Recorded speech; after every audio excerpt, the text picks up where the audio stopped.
자, 만나뵙게 돼서 반갑습니다.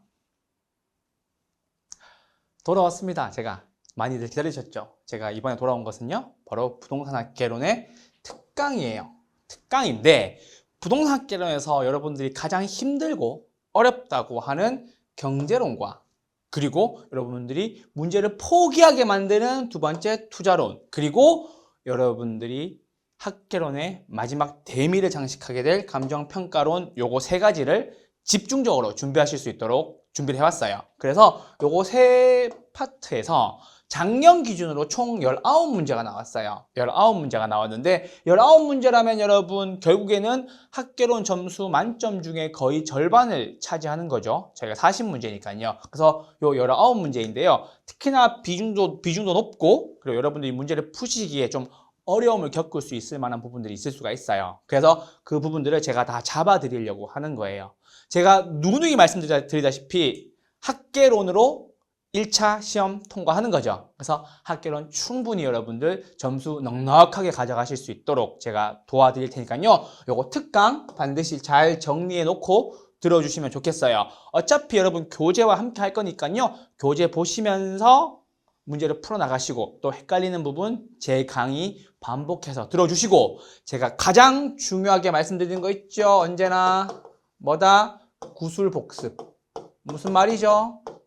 말로 꺼내보는 거, 인출 연습하는 거, 내가 오늘 배웠던 거 이렇게 내용들이 있습니다 라고 말로 꺼내보면서 연습할 수 있는 거 가장 중요합니다. 그거 반드시 강조드리면서 특강 시작해 보도록 할 텐데요. 네, 그래서 여러분 학개론을 푸는 문제에 있어서 반드시 요 계산기가 필요한데요. 요 계산기는요, 여러분 다이소에 가시면은 3,000원에 판매하고 있는 요 계산기를 구매해서 쓰시면 되세요. 그래서 왼쪽 정렬하시고 역시 왼쪽 정렬하셔서 쓰시면 되세요. 그래서 반드시 요 다이소 계산기가 저렴하고 쉽고 편하다는 거 말씀드리고요. 계산기는 여러분 손에 익어야 되기 때문에 하나의 계산기 품목을 정하셔서 계속 연습하시면서 준비하셔야 돼요.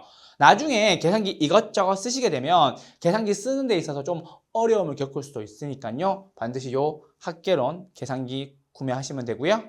다이소에 가시면 3,000원에 팔고 있으니까 요 모양의 계산기 반드시 구매해서 저와 함께 특강을 시작해 보시죠. 특강 시작하도록 할게요. 자, 여러분 제가 지금 오늘 준비해 온 특강이, 여러분 특강 파트가 어디죠? 특강 파트가 경제론이죠.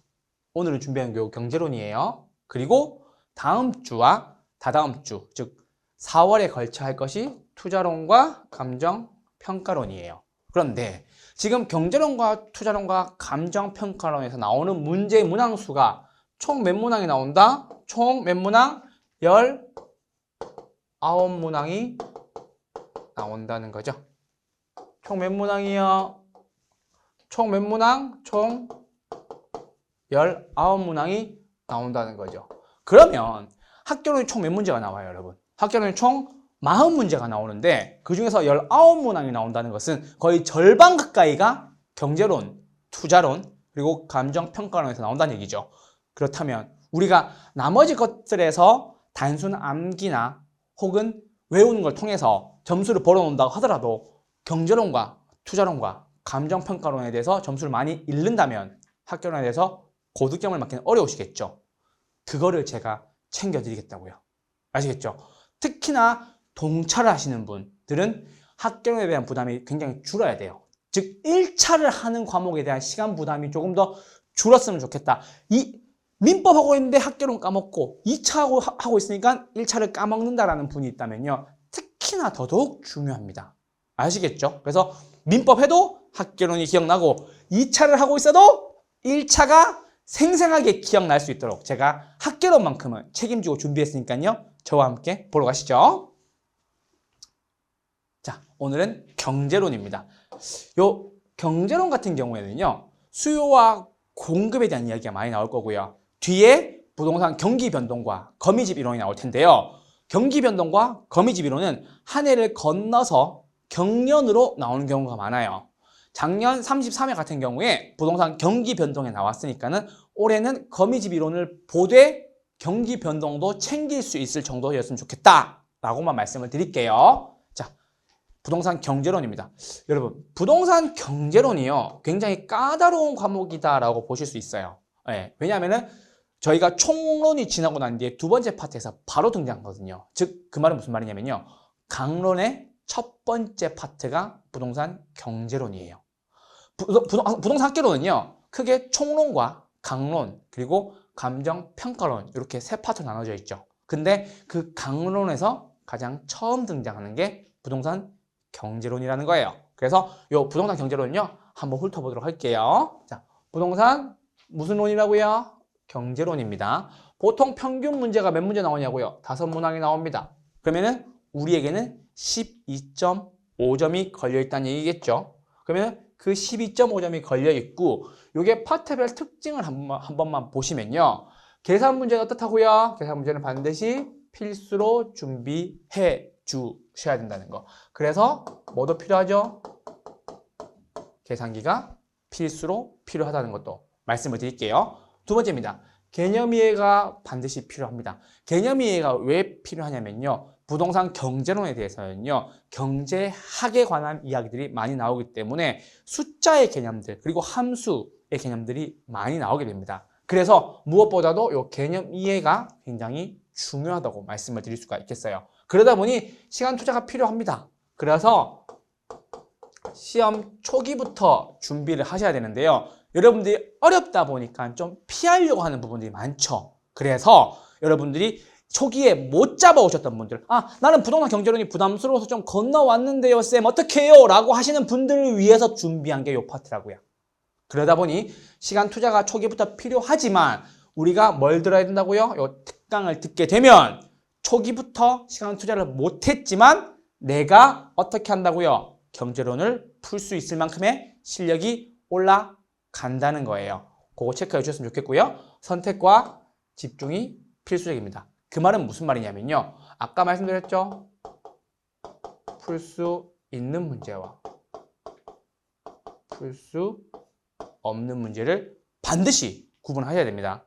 그래서 경제론에 대해서 일부러 문제를 어렵게 되는 경우가 굉장히 많아요. 우린 보통 그거를 킬러 문제라고 얘기해요. 킬러 문제. 여러분들이 당황하거나 여러분들이 못 풀게 하거나 여러분들의 시간을 많이 잡아먹기 위해서 그런 의도를 가지고 내는 문제들 등장할 수 있어요. 그 등장하는 문제 때문에 우리는 어떻게 한다고요? 선택과 집중을 필수로 하셔야 한다는 거죠. 그래서 그 선택과 집중에 뭐가 중요하다고요? 풀 수 있는 문제인지 풀 수 없는 문제인지 보는 눈을 가지셔야 한다는 거죠. 제가 그 보는 눈도 함께 챙겨드릴게요. 그리고요, 여러분, 부동산 학개론에서 특히 경제론에서 자주 나오는 출제 내역들을 한 번만 볼게요. 자주 나오는 출제 내역들은요, 수요 공급에 대한 이론이죠. 이 이론에 대해서는요, 처음에 개념이 나오고요. 두 번째는요, 수요 곡선, 공급, 곡선의 개념이 나올 거고요. 수요 공급의 특징, 요게 나올 겁니다. 그래서 개념과 곡선, 특징에 대한 이 이론들을 확실하게 잡아두셔야 돼요. 아시겠죠? 그리고 두 번째, 수요의 변화와 수요량의 변화라고 나오는데요. 여러분, 수요의 변화는요, 곡선 이동 혹은 곡선 자체의 이동이라고 얘기를 합니다. 그래서 해당 재화의 가격 이외의 요소들 때문에 변하는 거죠. 곡선 자체가 바뀌는 거죠. 수요라고 두 글자가 나왔으니까요, 곡선이에요, 곡선상이에요? 곡선인 거죠. 수요의 변화니까요, 곡선 이동. 수요의 변화니까 곡선의 이동인 거죠. 그쵸? 두 글자와 두 글자 이렇게 정리해 두시면 조금 더 편할 거예요. 그리고 수요의 변화가 있었으니까 또 무엇이 있어야 되죠? 수요량의 변화가 있어야 되겠죠. 수요량의 변화는요, 무슨 이동? 곡선 상에서의 이동이라는 거 말씀을 드릴게요. 수요량 세 글자 맞죠? 곡선상 세 글자 맞죠? 그렇게 정리하셔도 훨씬 깔끔해요. 평생을 안 까먹는다니까. 수요의 변화는 뭐라고요? 곡선의 이동이고, 수요량의 변화는요, 곡선 상의 이동이라고요. 아시겠죠? 이게 왜 헷갈리는지 저는 잘 모르겠지만 여러분을 최대한 도와드리기 위해서 요 두 글자는 곡선, 세 글자는 곡선상 이렇게 하신다면요, 나중에 돌아와서 복습하실 때도 훨씬 편하실 거라니까. 평생을 안 까먹는 방법이에요. 아시겠죠? 그래서 수요의 변화는요, 곡선의 이동이고요. 수요량의 변화는요, 곡선상의 이동이라는 것도 기억해 놓으시면 되겠어요. 그리고 세 번째는요, 균형의 이동이에요. 균형의 이동은요, 여러분, 이론을 물어보는 경우도 있고 그냥 풀어야 되는 경우도 있어요. 그래서 균형 가격과 균형량의 변화가 어떻게 이루어졌냐라고 얘기를 하는데, 수요 증가와 공급 증가, 수요 감소와 공급 감소 등 수요와 공급의 증가와 감소에 따른 균형량, 균형 가격의 교점, 즉 균형이 어디로 이동하냐에 대한 풀이도 굉장히 중요합니다. 그건 제가 뒤에 가서 함께 보여드릴게요. 네 번째는요, 탄력성입니다. 탄력성은요, 독립 변수에 따른 종속 변수가 얼만큼 크게 변했냐라는 건데요. 사실은 여러분, 수요의 가격이 얼마나 변했을 때 수요량이 얼마나 변했냐 이거고요. 공급 역시 가격이 변했을 때 공급량이 얼마나 변했냐 이 뜻이고요. 소득이 변했을 때 수요량이 얼마나 변했냐 이 뜻이고요. 교차니까는 두 개가 나와야 되겠죠. 그쵸? 그래서 XJ의 가격이 변할 때 YJ의 수요량이 얼마나 변하였는가를 알고 싶어서 확인하는 것이 탄력성이에요. 제가 뒤에 가서 더 확실한 정의와 문제들로 보여드릴게요. 특히나 이 탄력성은요, 요즘에 계산 문제로 주로 나오고 있으니까요, 이 계산 문제까지도 깔끔하게 풀 수 있도록 도와드릴게요. 그리고 다섯 번째입니다. 다섯 번째는요, 부동산 경기 변동과 거미집 이론인데요. 거미집 이론이 지금 나오다가 작년에 경기 변동이 나왔어요. 33회 때. 그래서 올해는 거미집 이론이 나올 수 있고 혹은 경기 변동이 나올 수 있겠지만, 거미집 이론을 좀 자세히 보되 경기 변동은 챙겨가는 정도로 보셨으면 좋겠어요. 경기 변동도 놓치시면 안 된다는 것까지 말씀을 드릴게요. 부동산 경제론에 대한 전체적인 훑어보기였습니다. 자, 이제 드디어 수요와 공급, 경제론의 처음 부분이죠. 수요와 공급에 대한 설명을 좀 드리도록 할게요. 자, 첫 번째는요, 수요의 개념이에요. 수요는요, 여러분, 사전적 개념이에요. 사전적. 사후 개념이 아니라 사전적 개념이라서 부동산을 구매하고자 하는 욕구 혹은 양을 우리는 부동산 수요라고 얘기를 합니다. 그래서 부동산 수요는요, 일정 기간에 부동산을 구매하고자 하는 욕구 혹은 양을 우리는 수요라고 얘기를 합니다. 아시겠죠? 그래서 사전적, 구매하려고 하는 욕구를 우리는 수요라고 얘기를 합니다. 그 중에서 유효 수요라는 개념이 나오는데요. 요 유효 수요의 개념은요, 여러분, 구매의 의사도 있고 지불 능력도 있는 것을 우리는 유효 수요라고 얘기를 합니다. 그 말이 무슨 말이냐면요, 사고도 쉽고 돈도 있다 이 뜻이에요. 안 어렵죠? 자, 여러분 보세요. 내가 명품백을 사고 싶어. 명품백을 샤넬 이런 거, 에르메스 이런 거 사고 싶단 말이에요. 늘 사고는 싶어요. 뭐가 없어서 그렇지. 돈이 맨날 없어서 그렇지. 유효 수요예요. 유효 수요가 아니에요. 유효 수요가 아니다. 그런데 내 생일이야. 그리고 혹은 크리스마스야. 그래서 내가 돈을 열심히 모았어. 왜? 나에게 선물을 주려고. 돈을 모았어요. 그리고 그 해당 매장을 갔어. 늘 사고 싶지. 샤넬, 에르메스 이런 거 늘 사고 싶지. 그럼 사러 갔어요. 주머니에 뭐가 있어? 돈이 있지. 맞죠?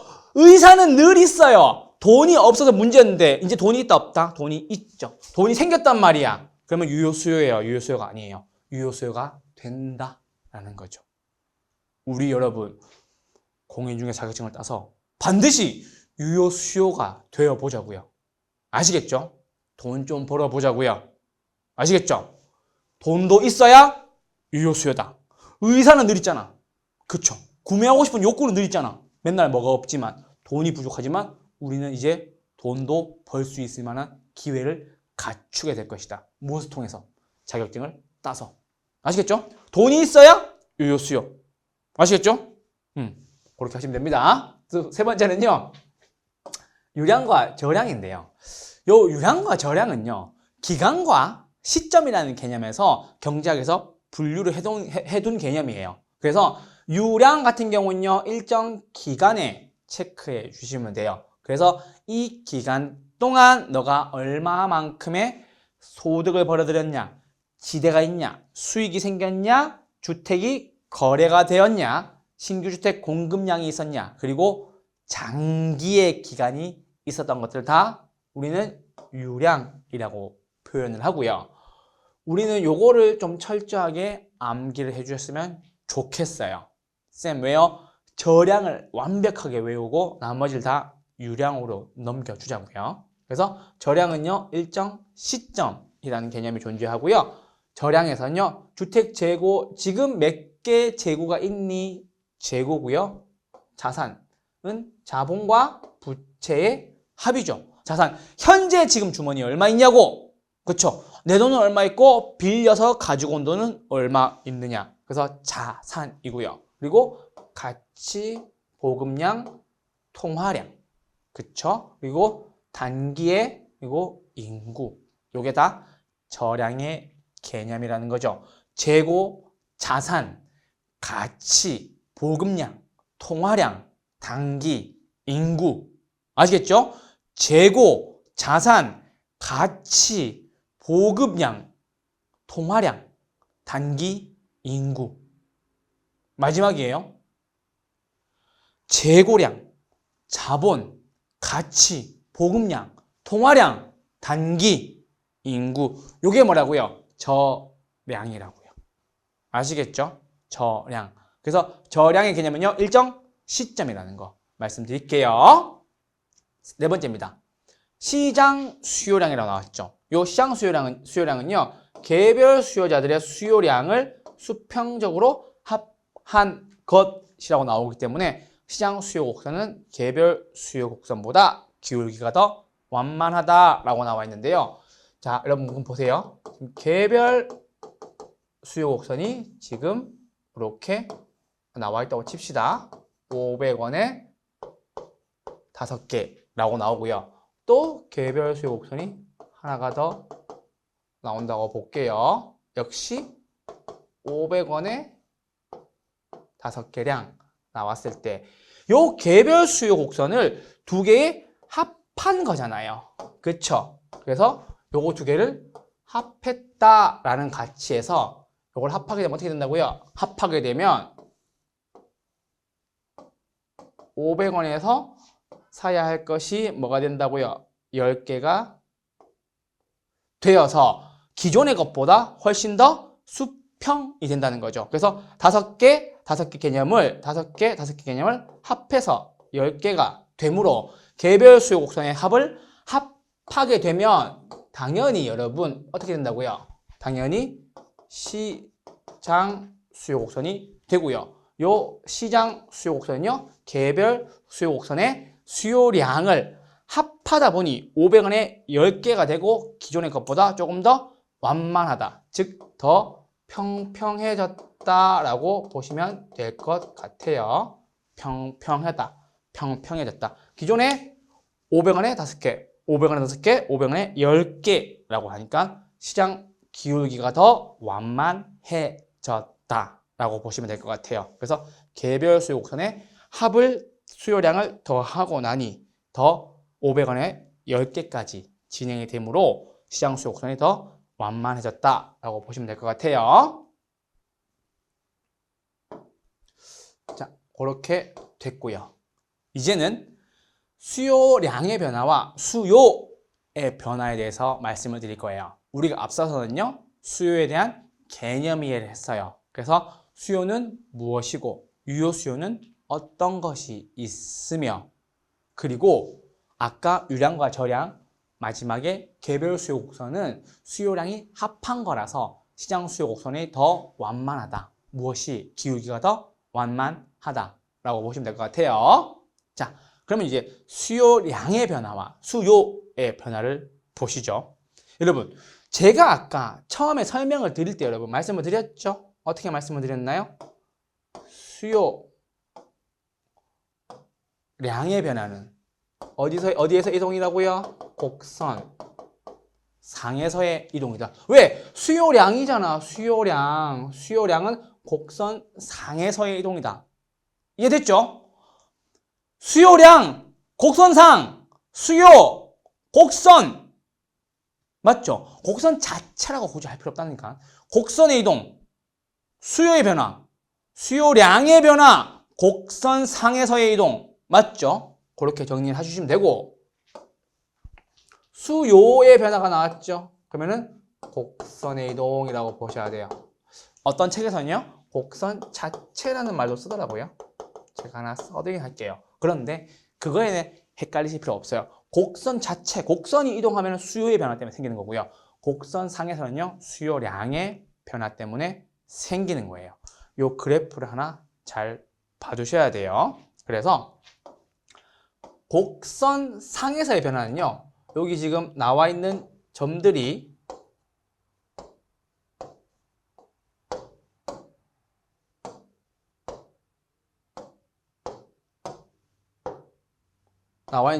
요거 3개가 있죠. 그래서 3만 원일 때 몇 개 산다고요? 10개를 사게 되고, 2만 원일 때 몇 개 사요? 20개 사게 되고, 만 원일 때 몇 개 산다고요? 30개 사게 되는 요 곡선 상에서의 이동이에요. 그래서 여러분, 수요량이라는 말이 나왔을 때 반드시 해당 재화의 요 가격만 나와야 되는 거예요. 아시겠죠? 그래서 해당 재화의 가격만 나오는 거, 혹은 해당 재화의 가격 혹은 임대료만 나와야 되는 것이 바로 곡선 상에서의 이동이에요. 그래서 해당 재화의 가격이나 혹은 임대료도 돼요. 임대료만 나와야 된다라는 거 기억해 주시고요. 그거 기억해 주셨으면 좋겠고요. 수요의 변화는요, 곡선 자체가 변하는 거죠. 곡선 자체가 변하는 거다 보니 요 가격의 고정값에서 10개, 20개, 30개씩 바뀔 수 있는데요. 곡선 자체가 변할 수 있는 요인들은요, 소득의 변화, 선호도의 변화, 인구의 변화, 가격, 상승, 예상, 그리고 또 뭐 있죠? 대체제, 보완제, 그리고 거래세, 이자율, 이 정도의 이유들이 있어요. 그래서 곡선상이라는 말이 나오면요, 반드시 해당 재화의 가격이란 말이 나와야 돼요. 아시겠죠? 해당 재화의 요 가격이 나와야 되는 것이고, 수요의 변화란 말이 나오면 해당 재화의 가격이 아니라 해당 재화의 가격 이외의 것들이 나와야 된다는 거죠. 아시겠죠? 해당 재화 가격 이외의 것들이 나와야 되는 거고, 요 이외의 것들이 무엇이 있다는 거죠? 이렇게 있다는 거죠. 소득, 선호도, 인구, 가격 상승 예상, 대체제, 보완제, 그리고 거래세, 이자율 등이 있다고요. 그래서 요 수요량은요, 곡선상이라는 개념이 나왔으므로 반드시 해당 재화의 가격과 임대료만 나와야 되는 겁니다.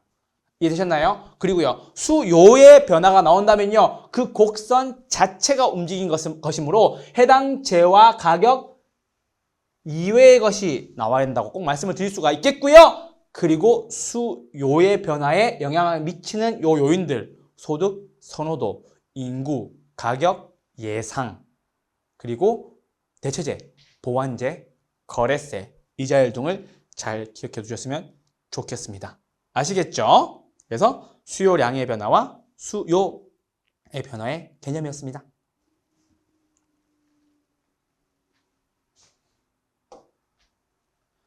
자, 제가 아까 앞서 다 말씀을 드렸던 내용이에요. 한 번 더 정리하고 들어가는 거예요.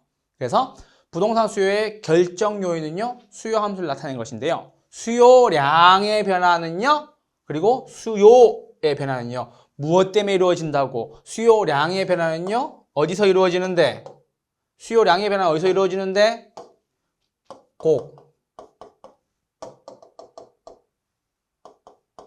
곡선 상에서 이루어지는데 반드시 뭐가 나와야 된다고? 해당제와의 가격의 변화가 나와야 된다는 거죠. 반드시 기억해 주세요. 수요량이니까 곡선상. 그 곡선상에 있었던 거기 때문에 반드시 P의 개념이 나와야 된다는 거. 그 P의 개념만 나와야 된다는 거. 해당제와의 가격만 나와야 된다는 거. 한 가지 요인밖에 없다고.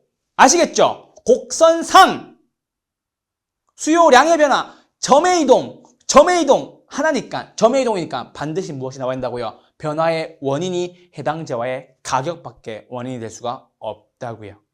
됐죠? 두 번째, 수요의 변화예요. 수요의 변화는 여러분, 해당제와의 가격 이외의 것들, 즉 해당제와 가격 말고 다른 요인들 때문에 이 수요의 변화가 생긴다고요. 그러다 보니 수요 곡선이 이동하게 된다고요. 수요가 증가하면 오른쪽으로, 수요가 감소하면 왼쪽으로요.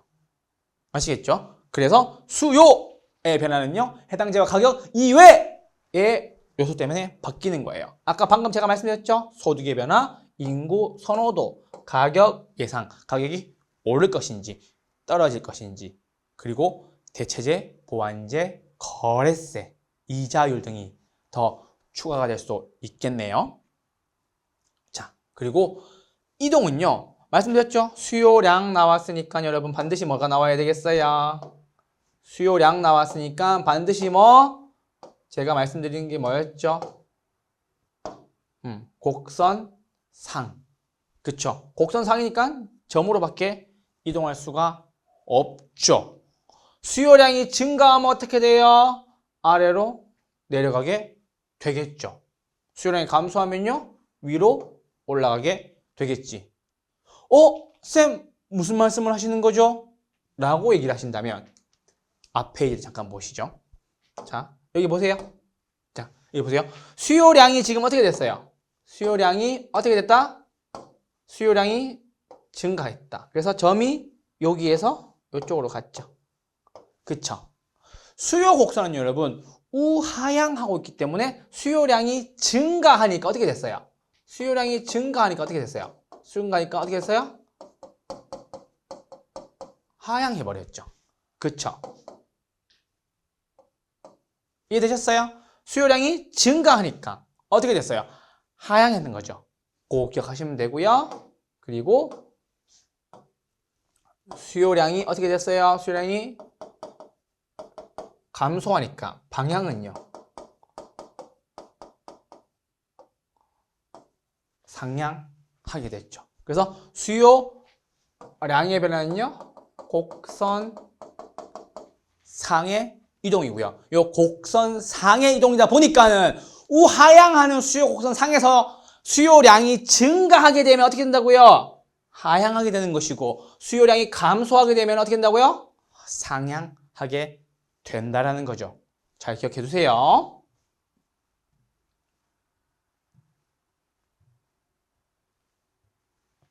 자, 그리고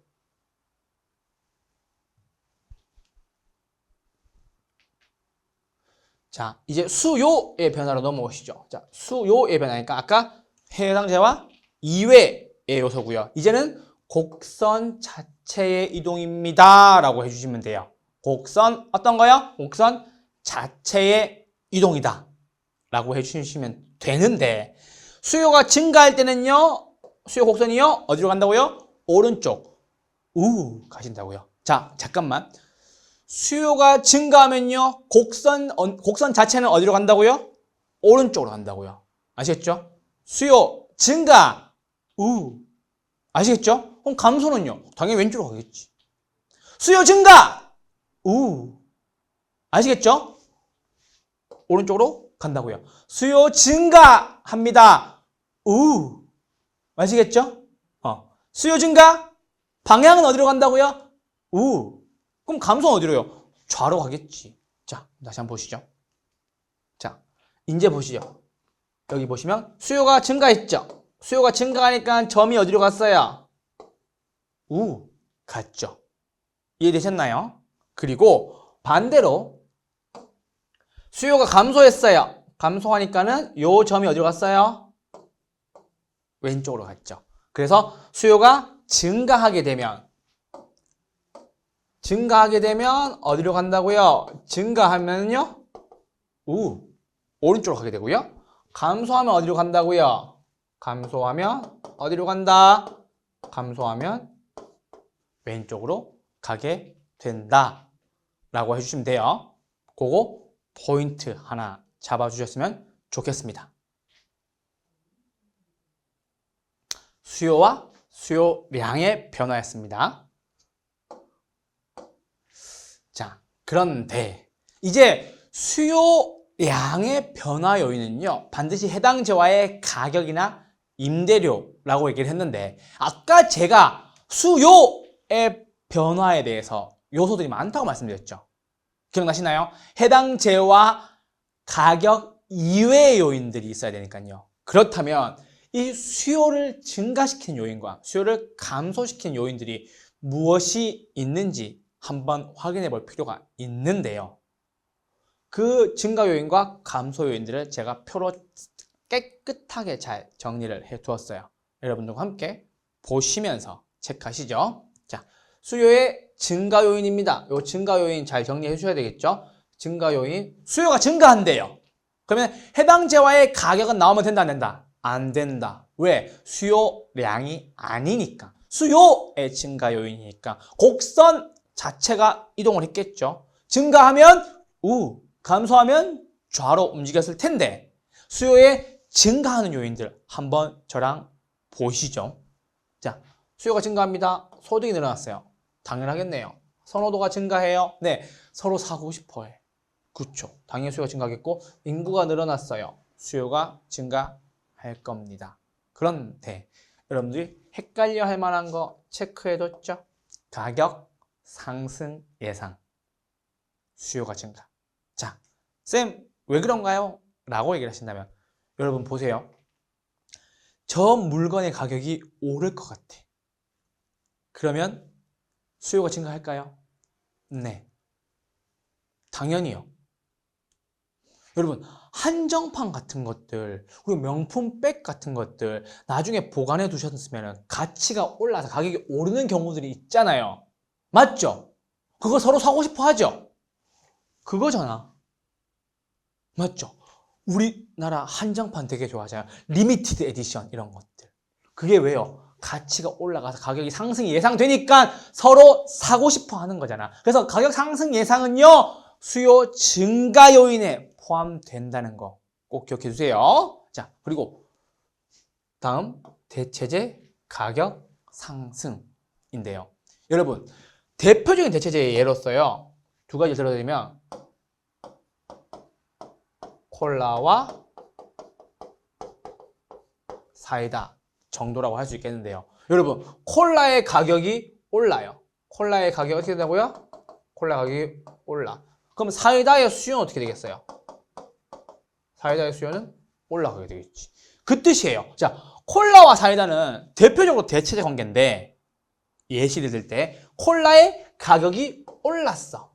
맞죠? 콜라 가격이 올랐죠? 그러면 우리는 사이다의 수요는 어떻게 된다? 사이다의 수요는 증가하게 된다는 거죠. 그래서 대체재 가격이 상승할 때 해당 재화의 수요가 증가한다라고 설명을 드릴 수가 있겠어요. 이해됐죠? 오케이. 자, 그리고 LTV랑 DTI는 두 가지 다 뭐예요? 두 가지 다 돈을 빌릴 수 있는 거죠. 그래서 loan to value, 담보대출 비율이 올라가요. 그러면은 내 집을 담보로 돈을 빌릴 수 있는 금액이 더 커지니까 당연히 수요가 증가할 거고요. DTI는요, 총 부채 상환 비율, debt to income이죠. 뒤에 가서 배울 거니까 걱정하지 마세요. 자, 내 수입 대비 내가 돈을 빌릴 수 있는 능력이니까 상승되면은 내 수입에 비해서 내가 돈을 빌릴 수 있는 것이 더 커지겠죠. 그러다 보니 수요 증가 요인이 둘 다 될 거예요. 자, 그리고 보완제의 가격이 하락해요. 그러면 수요 증가가 될 텐데요. 여러분, 대표적인 보완제를 한번 보시죠. 여러분들이 지금 공부하고 있는 샤프와 뭐가 있어요? 샤프 심이 있어요. 여러분, 샤프와 샤프 심은 대표적으로 보완제죠. 왜요? 샤프 쓸 때 샤프 심도 써야 되니까. 그럼 얘 가격이 어떻게 됐어요? 가격이 떨어졌어요. 그러면 샤프를 많이 산다, 많이 적게 산다. 샤프를 많이 살 수 있겠지. 그래서 보완제가 가격이 하락하게 되면 수요가 증가하게 되는 거예요. 왜냐? 얘네들이 같이 쓰는 거거든. 보완제는 여러분 같이 쓰는 거라고. 그래서 이거 가격이 떨어질 때 수요가 증가할 수가 있다라는 거죠. 이해되셨나요? 그래서 보완제 가격 하락이 있고요. 이자율이랑 거래세가 떨어지면 당연히 수요가 증가하게 되겠죠. 그렇죠? 돈을 싸게 빌릴 수 있고 거래할 때 세금을 적게 내는 거니까. 그래서 수요 증가 요인 요거 반드시 여러분 기억해 주시고요. 나머지 수요 감소 요인들은 다 반대로만 정리해 주셔도 되세요. 아시겠죠? 그래서 수요의 증가 요인, 수요의 감소 요인이었습니다. 자, 이제 공급의 개념인데요. 공급의 개념은요, 조금 더 쉽습니다. 똑같이 보시면 돼요. 그래서 사전적 개념이고요. 역시 공급 역시 일정 기간 부동산을 공급 어떻게 한다고요?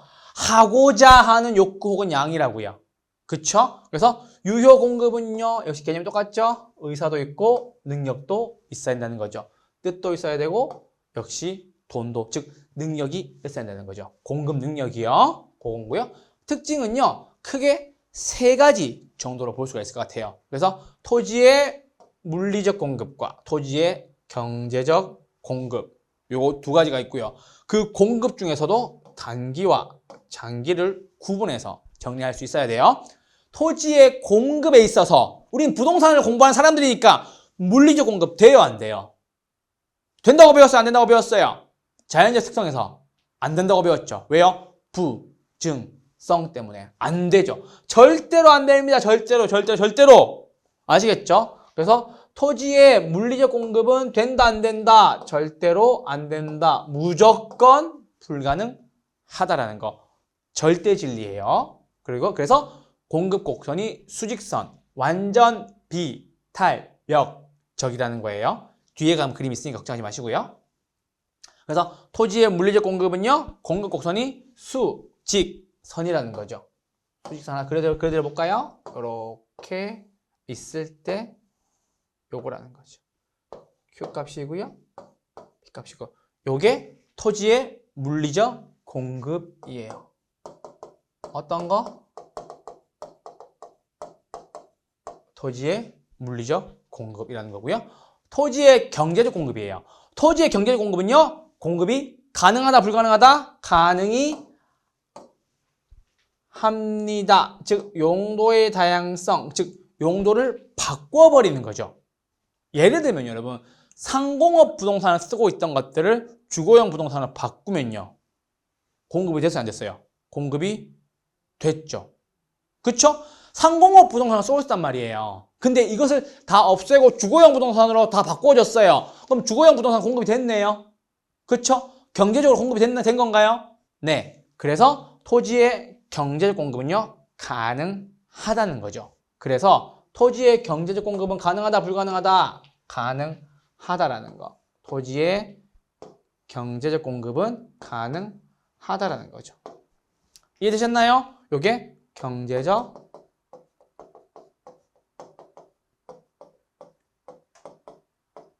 공급 곡선이겠네요.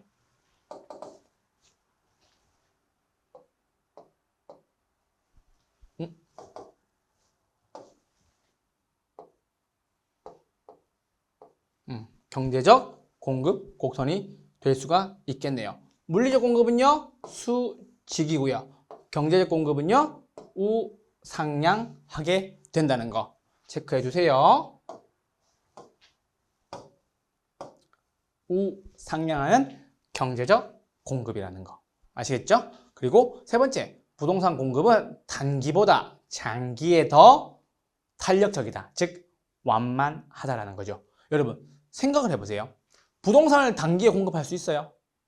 나 집 지어줘 하는데 갑자기 막 내일 당장 집을 지을 수 있어요? 없겠죠. 그래서 여러분 단기는 여러분 보세요. 신규 공급이 불가능한 기간을 우리가 보통 단기라고 보통 표현해요. 그러다 보니 뭐만 필요하다, 뭐만 쓸 수 있다, 재고 수량만 쓸 수가 있다라는 거죠. 그래서 상대적으로 비탄력적이고요. 비탄력적이란 말은 무슨 말이에요? 양의 변화가 더 적다라는 거예요. 그런데 자, 이제 장기로 넘어봅시다. 장기는요, 이제 신규 공급이 가능해요. 한 6개월, 1년 이렇게 주면요, 새 집 지어줄 수 있다라고요. 아시겠죠? 그래서 신규 공급이 어떻다고요? 가능하다고. 신규 공급이 가능하니까 양의 변화가 많겠지. 그러다 보니 어떻게 된다고요? 탄력적이 된다는 거지. 뭐가 어려워. 그래서 아까 위에 단계에 있었던 재고 수량 받고 뭐 받는다고요? 신규 공급량도 늘어나게 된다는 것이. 그래서 재고랑 신규가 합쳐지니까 양의 변화가 더 많아지고 양의 변화가 많다는 것은 탄력적이라는 얘기라는 거죠. 언제일 때? 장기일 때. 장기일 때 탄력적이라고. 장기일 때 탄력적이라고. 아시겠죠? 장기일 때 탄력적이라고. 그거 기억해 놓으시면 되겠어요. 자. 부동산 공급의 결정 함수, 즉 결정 요인, 이것도 똑같습니다. 공급, 무슨 양? 량의 변화. 그러니까 역시 곡선 상에서의 변화일 거고요. 공급의 변화니까요. 곡선의 변화가 되는 거죠. 됐죠? 그래서 공급의 변화가 되는 거예요. 그래서 곡선 상에서 움직이는 거죠. 10,000원일 때 10개 공급하고 20,000원일 때 20개 공급하고 30,000원일 때 30개 공급한다. 그쵸? 우상향하는. 쌤 왜요? 돈이 되니까, 비싸지니까 열심히 파는 거잖아. 맞죠? 그래서 공급 양의 변화 역시 곡선 상에서 이루어질 수가 있는 것들이고요. 공급의 변화는요, 공급이 늘어나면 역시 공급이 줄어들면 역시 좌 이렇게 움직일 수 있을 것 같아요. 그래서 공급 증가 역시 공급 감소는 역시 좌로 움직인다는 거. 공급이 증가됐죠? 공급이 감소가 됐죠. 20개 기준으로 30개 됐으면 늘어났으니까 증가 감소 좌. 증가 수요 증가도 공급 증가도 그래서 증가 나오면요 하시면 돼요. 감소 좌. 증가 증가 요거 기억해 놓으시면 돼요. 수요 증가든 공급 증가든 우측으로 간다는 거. 여러분들한테는 이쪽이겠네요. 우측으로 간다는 거 기억해 놔주세요. 자, 그리고 아까 말씀드렸던 정의 한번 더 보시죠. 공급 양의 변화죠. 공급 양의 변화니까 곡선 상에서의 무슨 이동? 점의 이동이 될 거고요. 공급의 변화니까요. 곡선 자체의 이동이니까요. 곡선 자체 나와 있죠. 그래서 곡선 상에서의 이동이니까 점의 이동이고 점의 이동은요. 해당 재화의 가격과 임대료에 대한 변화밖에 없습니다. 그쵸? 그런데 공급의 변화는요. 곡선 자체의 이동이니까 해당 재화 가격 말고 다른 것들 때문에 바뀐다고. 해당 재화 가격 말고 다른 것들은 무엇이 있는데 생산 요소 가격, 공급자의 수, 건축 기술의 발달, 건축 규제 등이 있다고요. 뒤에 가면 공급의 증가, 공급의 감소 요인도 할 거예요. 아까 수요의 변화, 수요의 증가, 수요의 감소 요인 했죠? 그쵸? 소득 증가, 선호도 증가, 인구 증가, 가격 상승 예상, 대체재 가격 상승, 담보대출 LTV, 총부채 상환 비율 DTI 상승하면 가격이 상승하고요. 맞죠? 보완제 가격 하락, 거래세 인하, 이자 인하 요 10가지 요인이 가격 상승 요인이었어요. 그쵸? 수요 증가 요인이었어요. 기억나시죠? 그거 체크하시면 되고요. 공급의 변화 역시 해당 재화 가격의 이외의 요소들, 생산 요소, 공급자의 수, 건축 기술의 발달, 건축 규제 등이 있을 거고요. 곡선 자체가 한다는 거죠. 그래서 공급이 증가하면요, 요거 하나 기억하시면 돼요. 수요가 증가하든 공급이 증가하든 일단 오른쪽 가야 돼. 왜냐? 양이 증가하는 거기 때문에. 아시겠죠? 그래서 수요 증가, 공급 증가하면 일단은 오른쪽으로 간다고요. 기억나시죠? 그래서 앞에 표를 잠깐 다시 보시면, 자, 20개가 기준이었죠? 증가했죠? 증가하니까 어떻게 됐어요? 위로 올라갔죠? 맞나요? 상향 이동했죠? 그리고 이번에 어떻게 됐어요? 감소했죠? 감소하니까는 하향 이동 해버렸네요. 기준은 20개였는데 30개로 증가하니까는 상향 이동을 해버렸고, 그래서 10개로 감소하니까 하향 이동 했네요. 어디서요? 곡선 상에서요. 그런데 공급의 변화는요, 원래 20개가 기준이었는데 30개로 늘어났으니까 증가. 여러분이 한번 해주세요. 증가. 뭐라고요? 증가. 이렇게 기억하시면 돼요. 수요 증가든 공급 증가든 우측으로 가는 건 똑같습니다. 아시겠죠? 그렇다면 자, 이제 감소됐죠? 감소되었으니까 감소는요, 뭐 왼쪽으로 가겠지. 하나 우측으로 갔으니까 하나 좌측으로 가야지. 맞죠? 그렇게만 정리해 두셔도 좋다는 거. 공급량의 변화. 무슨 상? 곡선상. 무슨 이동? 점의 이동이고. 공급 나왔으니까 곡선 자체의 이동이라는 거 기억해 주세요. 공급량의 변화, 공급의 변화였습니다. 자, 이제 공급 증가 요인과 공급 감소 요인이 있는데요. 아까 말씀드렸던 수요 증가 요인과 수요 감소 요인보다 조금은 덜 중요합니다. 하지만 지문상에서 나올 수는 있으니 여러분이 한번 훑어는 보셔야 됩니다. 아시겠죠? 공급 증가 요인입니다. 공급 증가 요인은요, 생산 요소 가격의 하락이 있어요. 일단 만들기 위해서 필요한 요소들의 가격이 떨어진다는 것은 당연히 공급이 증가가 되겠죠. 기술이 발달하고요, 규제를 안 하고요, 보조금 주고요, 건축업자 수가 늘어났네요. 그쵸? 근데 건축 노동자들의 임금도 떨어지니까 공급이 늘어나겠죠. 돈을 쉽게 빌릴 수 있어요. 돈을 빌리고 저렴하게 이자를 내도 돼요. 공급 늘어날 거고요. 당연히 거래세 인하도 공급의 증가 요인이 될 거라는 거 기억해 주세요. 자, 그런데 여러분 보세요. 지금 아까 요 이자율 하락과 거래세 인하는 수요의 증가 요인하고도 똑같나요? 똑같나요, 여러분? 똑같죠. 왜요? 공급의 증가도 거래세랑 이자율은 싸야 공급이 늘어날 거고요.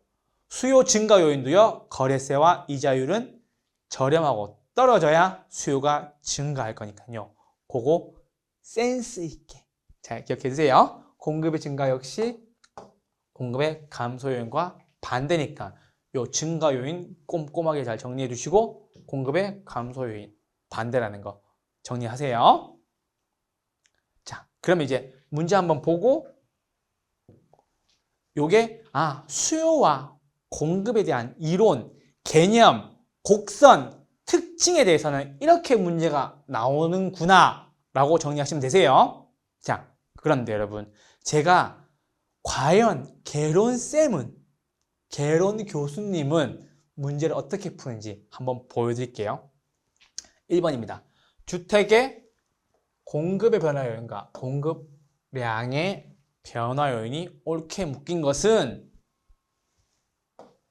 라고 나왔죠. 28회 기출문제였었어요. 근데 여러분들이 이렇게 지문을 읽고 문제를 그냥 보기로 쭉 보고 있죠. 저는 그렇게 안 풉니다, 여러분. 한번 저 볼게요. 자, 공급의 변화니까는 가격 이외. 맞죠? 해당 재와 가격 이외만 나와야 돼요. 그럼 해당 재와 가격만 나와야 돼요. 맞죠, 여러분? 보세요. 공급의 변화 요인은요, 해당 재와 가격이나 임대료 이외의 요인들 때문에 바뀌는 거예요. 방금 배웠죠? 그런데 공급량의 변화 요인은요, 딱 한 가지 이유밖에 없었어요. 무엇의 변화? 해당제와 가격의 변화. 맞죠, 여러분? 그러면 여기서의 해당 재화는 뭐였어요? 이게 중요하지. 주택이었죠. 이게 뭐라고? 이게 해당 재화였다고. 맞죠? 그렇다면 이 공급량이라는 말이 나왔죠. 그러면은 얘는 해당 재화의 가격만 보면 되겠네. 맞아요? 오케이? 감 잡았어. 지금 주택이란 말이 나왔어. 그렇다면 공급량의 변화 요인은 주택의 가격이 올라가든 내려가든 그 이유 하나밖에 없네. 맞아요? 그렇다면 봅시다. 주택 있어 없어? 주택 없네. 주택 있는데 건설용 토지 가격이네. 상관없네. 주택 있어 없어? 없네. 주택 있어 없어? 없네. 그럼 주택 나왔네. 이게 뭔데? 해당 재화의 가격이 올라가니까 공급량이 변화했습니다. 왼쪽 거 안 봤어요? 답은 1번. 하나밖에 없어요. 이거 푸는데 몇 초 걸릴 것 같아요? 개론쌤은요. 3초. 문제 이렇게 풉니다. 주택 나왔어. 해당 재화는 주택이네. 공급량의 변화니까 해당 재화의 가격만 나와 있는 거. 가격 있고 가격 없고 가격 없고 가격 없고 가격 없고 가격 나왔는데 토지 가격이잖아. 주택 가격이 아니잖아. 토지 가격이잖아. 아니라고. 그러면 4개가 다 아니라고. 이건 뭔데 쌤 그러면요. 해당 재화 가격 이외의 요소들이라고. 그렇다면 해당 재화의 가격만 들어있는 건 뭐밖에 없어요? 1번밖에 없네. 답은 1번. 끝. 이렇게 푸시면 멋있어 보이지. 주택 공급, 주택이 해당 재화네? 그렇다면 공급량은 해당 재화 가격만 나와야 되는데 가격 아무것도 없고 가격이 나와야 되는 1번밖에 없네. 답은 1번 끝. 왼쪽 거는 보지도 않았다라는 거죠. 자, 그럼 여러분 여기서 드리는 제가 시사점이 있어요. 만약에 있잖아요. 공급량의 변화 요인을 물어본다면 혹은 수요량의 변화를 물어본다면 해당 재화의 가격이 나와 있는 거를 먼저 보세요. 그게 문제를 푸는 센스예요. 아, 맞네. 그러하겠네. 라는 말이 나오잖아요. 깨달으신 거예요. 수요량, 곡선상, 공급량, 곡선상 무엇만 본다고요? 해당 재화의 가격 본다고요. 해당 재화의 가격만 본다고요. 문제 그렇게 보시면 됩니다. 아시겠죠? 좀 눈이 뜨여지시나요? 수요 공급 이론, 곡선, 개념, 특징에 대해서 문제를 풀 때는 이렇게 푸시면 가장 좋습니다. 아시겠죠? 그렇게 하고 제가 풀어는 드리겠습니다. 자, 1번입니다. 주택 건설 업체 수의 증가. 업체 수의 증가 나왔죠? 업체 수가 증가했대요. 공급의 변화 요인 맞아요? 맞네요. 업체 수 증가했으니까 공급 어떻게 되겠어요? 증가되겠지. 맞아요? 두 번째, 정부의 정책 바뀔 수 있죠. 건축비의 하락. 건축비 하락했으니까 어떻게 되겠어요? 공급 증가할 거고. 노동자 임금 하락했어요. 공급 증가 역시 될 거고요. 주택 경기 전망은요. 가격이 오를 거면은 공급이 늘어날 거고. 그렇죠. 경기 전망에 따라 달라질 수 있으니까는 변화 요인은 맞지만 여기에서 물어본 가장 중요한 포인트는 뭐였어요? 공급량의 변화가 해당 재화 가격만 보는 건지 볼 수 있니? 이게 포인트였다고. 그래서 이 해당 재화가 무엇이었니? 주택이었다 라고 답을 하시면서 문제를 풀어줬으면 좋겠다는 거. 그래서 답은 1번 이렇게 나오는 거예요. 아시겠죠? 2번입니다. 자, 2번 부동산의 무엇 수요와 공급에 관한 설명으로 옳은 것을 골라라. 30회 기출문제였었어요. 여러분 1번부터 볼게요. 가격이 상승하면 공급량이 감소한다. 맞아요? 아니죠. 가격이 올라요. 맞죠? 돈을 벌 수 있죠. 공급량은요 증가하겠지. 여러분 생각을 해보세요. 가격이 올라가는데 공급을 안 할 업자가 누가 있겠어요? 가격이 상승하면 당연히 공급량도 증가해야죠. 돈이 되니까 팔러 가야 되겠지. 맞아요? 맞죠? 자, 2번과 3번을 이렇게 한번 묶어주세요. 2번 한번 묶어주세요. 수요량 나왔죠? 공급량 나왔죠? 요거 둘 다 뭐 물어보는 거예요? 수요량과 공급량에 대한 개념을 물어보는 것인데 일정 기간에 실제로 구매한 수량이다. 실제로 구매한 거 아니죠. 가격 수준에서 실제로 구매한 거 아니죠. 두 개는요. 어떤 개념이죠? 사전적 개념으로서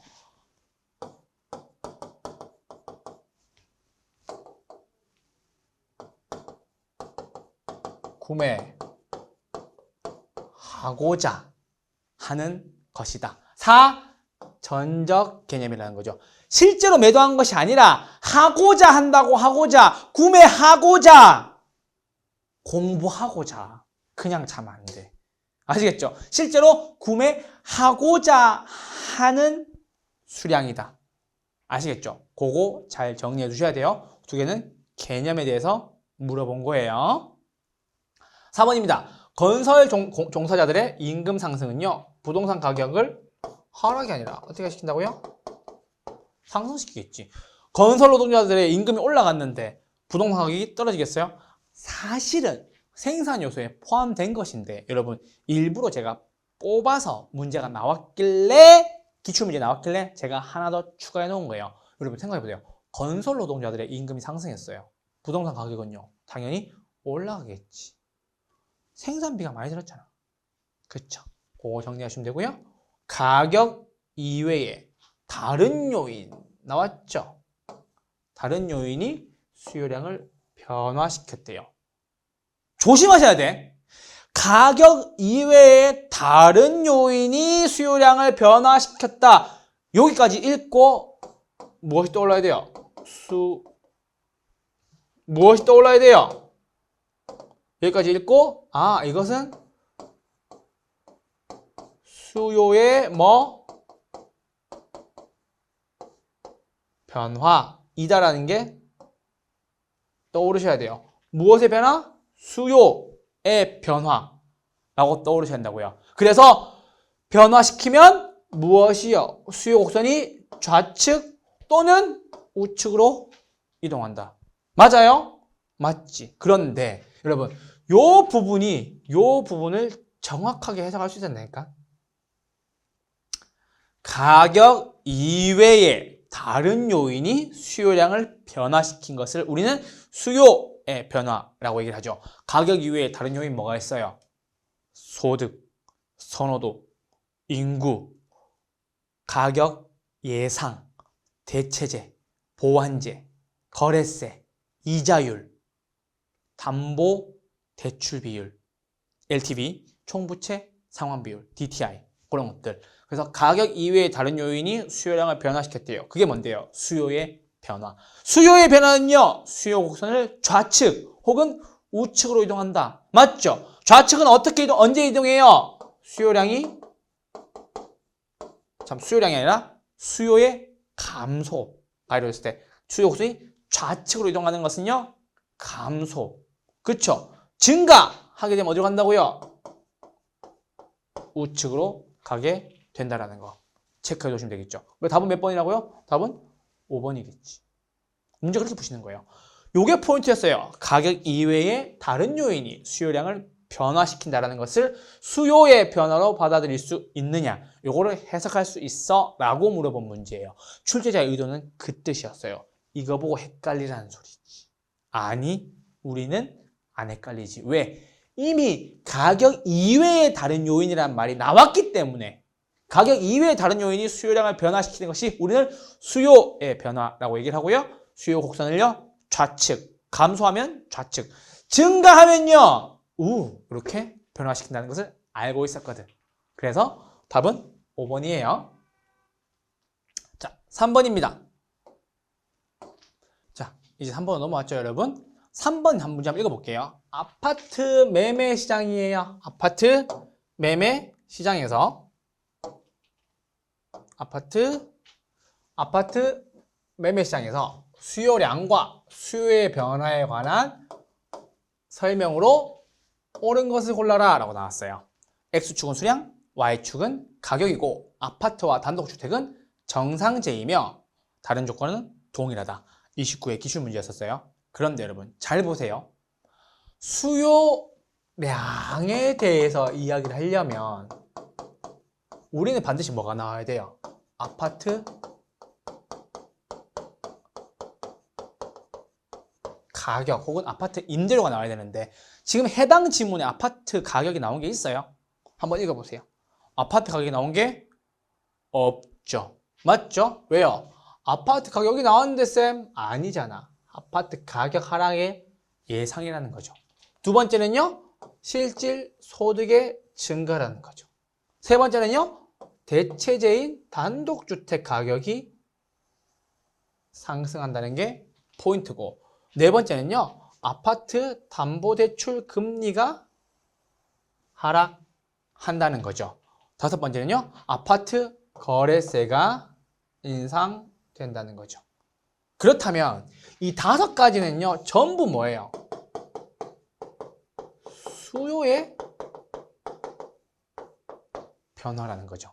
수요량의 변화는 없어요. 다 수요의 변화였던 거죠. 그렇다면 수요의 변화니까 수요량이라고 나와 있는 건 다 틀린 거네? 네, 쌤. 맞죠? 아파트 가격 하락 1번 아파트 가격 하락이 예상됐대요. 수요량이 변했어요. 틀렸죠. 맞아요? 2번 실질 소득이 증가했어요. 증가했어요. 증가하면은요. 수요 곡선은요. 좌가 아니라 우 하셔야 되겠죠. 틀린 거고요. 3번 대체제인 단독주택 가격이 상승하면 아파트의 수요 곡선은 우상향으로 이동하게 된다. 보세요, 여러분. 대체제인 단독주택 가격이 상승했어요. 그렇다면 아파트의 수요 곡선은요. 어떻게 된다고요? 수요 곡선은 수요가 어떻게 돼요? 수요 증가하게 되겠죠. 왜요, 쌤? 아까 했잖아, 우리. 콜라 사이다 했잖아. 그래서 콜라 대표적으로 대체제의 관계인 콜라와 사이다의 관계에서 대체제인 콜라 가격이 올라가니까 사이다의 수요가 어떻게 됐어요? 증가하게 된 거지. 그래서 대체제인 단독주택 가격이 상승했어요. 그렇다면 아파트의 수요 곡선은요. 우상향하게 된다. 왜? 수요 증가하게 되니까. 되셨나요? 증가, 우 이렇게 바뀌는 거죠. 그런데 선생님, 상향이란 말이 왜 나왔어요? 라고 물어보신다면 이렇게 하나 더 말씀드릴 수 있을 것 같아요. 자, 대체제인 단독주택 가격이니까요. 원래 기존에 P와 Q의 가격이 이렇게 있었어요. 수요와 공급이 있었는데 기존의 균형점이 원래 여기였죠. 근데 증가해서 수요가 증가해서 오른쪽으로 갔죠. 왜? 오른쪽으로 갔죠. 증가, 우니까. 그래서 우측으로 가면서 어디로 갔어요? 우상향하게 되었다는 것도 하나 정리해 두시면 될 것 같아요. 증가, 아시겠죠? 그걸 정리해 두시되 수요의 변화에서 공급과 수요 곡선상에서 기존의 균형점에서 우측으로 간 건 맞는데 하나의 방향을 더 추가하라 그러면요. 우상향 했다는 것을 정리해 두셔야 됩니다. 아시겠죠? 혼란스러워 할 필요 없어요. 일단 증가, 감소, 좌라는 것을 정확하게 기억해 두시면 되세요. 아시겠죠? 제가 다 증명해 드릴 거예요. 아시겠죠? 좌하향, 수요 감소하면 좌하향하게 된다는 것도 다 정리해 드릴 거예요. 그래서 답은 몇 번이에요? 답은 3번인 거고요. 4번, 아파트 담보대출 금리가 하락했대요. 수요의 변화죠. 수요량의 변화니까 틀렸죠. 한 번에 뭐 할 수 있어요? 5번, 아파트 거래세가 인상이 됐어요. 맞죠? 거래세가 인상되면요. 수요는요. 어떻게 돼요? 수요 당연히 감소하겠지. 감소하면요. 우가 아니라 좌로 바뀌는데 조금 더 정확하게 말씀을 드려보면요.